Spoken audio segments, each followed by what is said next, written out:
Joining me today for a one-on-one is a man who is a pioneer not only for the Minnesota Vikings, but in the entire NFL. In 1977, he became the first ever African-American punter in NFL history. Recently inducted into the Black College Football Hall of Fame, former Vikings punter, currently serving as a sideline reporter for the Vikings radio network, I'd like to welcome in the legend, Greg Coleman. Greg, thanks for joining. Congratulations.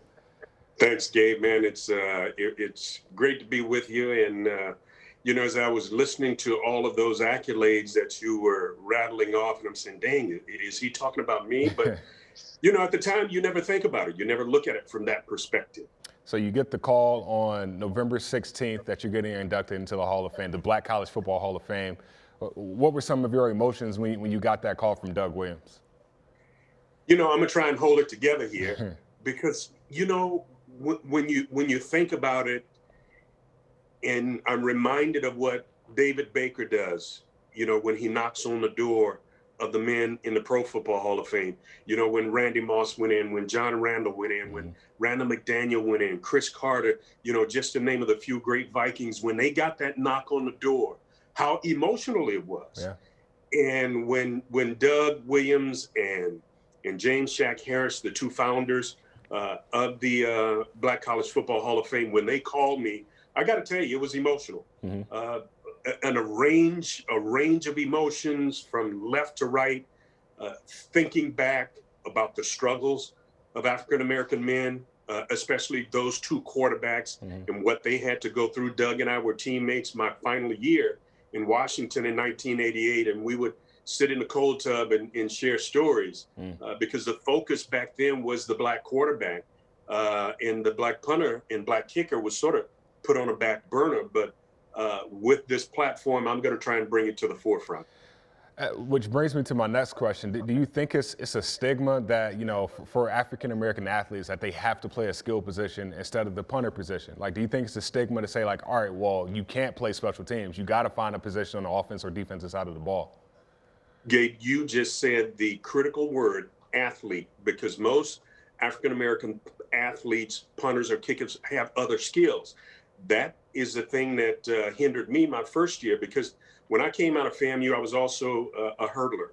And so when I went to camp, drafted by Cincinnati, when I went to camp, I outran everybody for the most part, with the exception of Isaac Curtis and Archie Griffin.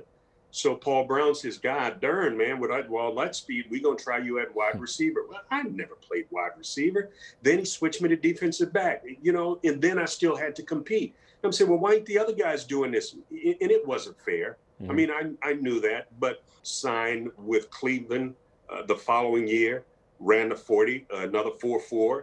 And Forrest Gregg says, golly, man, you got an awful lot of speed. And I said, time out, Forrest. I said, if you're going to put me at wide receiver and defensive back, cut me now, because that happened in Cincinnati. He said, you know what?